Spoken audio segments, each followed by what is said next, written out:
What I want to say, this is the International Union of Conservation of Nature and Natural Resources. यह international level पे काम करता है. The difference between source and resource, coal is a source and human being is resource, human resource.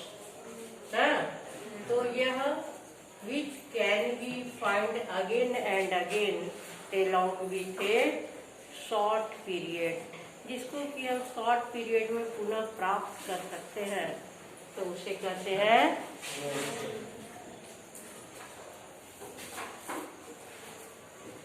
इसे क्या कहते हैं? Resource कहते हैं. समझ गए? IUCN is an international organization which brings a book, which publish a book, and the name of the book is Red Data Book. On the basis of this, यह red data book वह कैसे बनाती है? On the basis of this, a species is categorized into 4 categories. The first one is extinct species. कैसा पहला है? Extinct, जो अब नहीं है, केवल उनके फॉसिल रिकॉर्ड है. Most common example is x हो चुके हैं हमारे बीच से ना, एक्सपायर, दवा एक्सपायर हो गई है, मीन्स वह खाने लायक नहीं है. तो ये कैसे हैं? एक्स हो चुके हैं. समझ गए? What is this word meaning of extinct? दूसरा vulnerable. कौन से स्पीशीज हैं? vulnerable species किसको कहते हैं? facing the higher risk of extinction. facing the higher risk of extinction. वह स्पीशीज जैसे अभी जो टेरिटरी में हमारे अनुसूचित जनजातियां हैं, जो उनकी भाषाएं हैं, उनको बचाने के लिए हम बहुत से प्रोग्राम को लॉन्च करते हैं.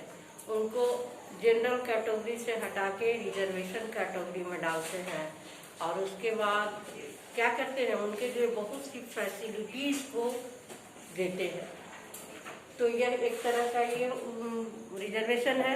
तो वल्नरेबल स्पीशीज हमेशा क्या है? Facing the higher risk of extinction. ये लिविंग रिकॉर्ड में जरूर है, लेकिन कब एक्सटिंक्ट हो जाएंगे इसका बहुत शॉर्ट पीरियड में ये एक्सटिंक्ट एनिमल्स में बदलने वाले हैं.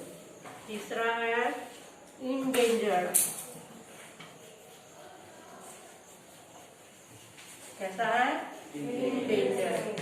अब इंडेंजर्ड और वल्नरेबल में क्या है? वल्नरेबल है कि आज है कल विलुप्त हो सकता है, लेकिन इंडेंजर्ड स्लोली, यह धीरे धीरे कम होता चला जा रहा है. लेकिन हमेशा क्या है? Number is in the decreasing order. Number कैसा में है? डिक्रीजिंग ऑर्डर में. कहीं भी इसका नंबर डिक्रीजिंग इंक्रीजिंग ऑर्डर में नहीं है, तो वैसे स्पीशीज को हम क्या कहते हैं? इंडेंजर्ड स्पीशीज कहते हैं. फोर्थ वन इज है endemic species. The species which is found in a specific climatic condition in the abundance.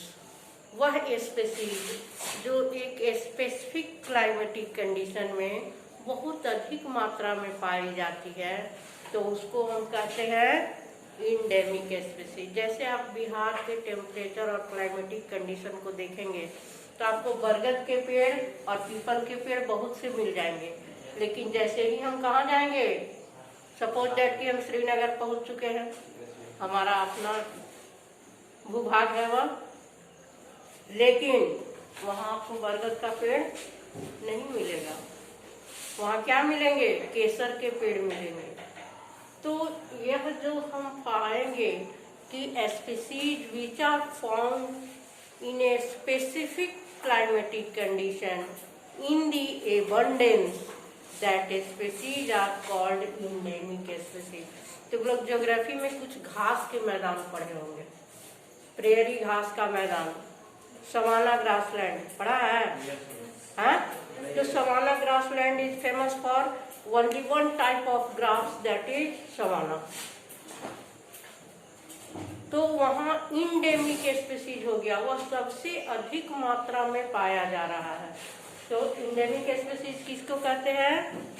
वह स्पीसीज जिसकी मात्रा सबसे अधिक हो, found in the abundance, but keep one thing, that is term and condition in a particular climatic condition, in a particular climatic condition. हम लोग बिहार में रहते हैं, हम लोग ये धान की फसल को जून और जुलाई के महीने में फैसिलिटेट करते हैं, जबकि तमिलनाडु वाले इसकी रुपाई अक्टूबर में करते हैं। क्यों करते हैं? लौटती हुई मानसून से क्या होती है? मानसून की वर्षा वहाँ होती है और उस समय वो धान की रुपाई करते हैं। समझ गए? तो इंडेमिक स्पीसीज हम किसको कहेंगे? Species which are found in abundance in a particular climatic condition. जो पौधे आपके श्रीनगर में पाए जाएंगे वह पौधे औरंगाबाद जिले में नहीं पाए जाएंगे, क्योंकि क्लाइमेटिक वेरिएशन है ना। Understand this thing? तो यह 4 स्पीसीज के बारे में आप समझ गए। IUCN क्या है, रेड डेटा बुक क्या है, कीप द रिकॉर्ड। और रिकॉर्ड वह एक स्तर से नहीं रखता है, each one is extent. Very good. अब वह खोज करता है कि यह किस समय अधिक मात्रा में थे, उस समय उनकी क्लाइमेटिक कंडीशन क्या थी, इनके बगल में उगने वाले कौन पौधे थे, क्या कारण रहा कि ये विलुप्त हो गए ना। फॉसिल बताया तुम लोग को, टैक्सस बकाटा प्लांट। क्या बताया? टैक्सस बकाटा।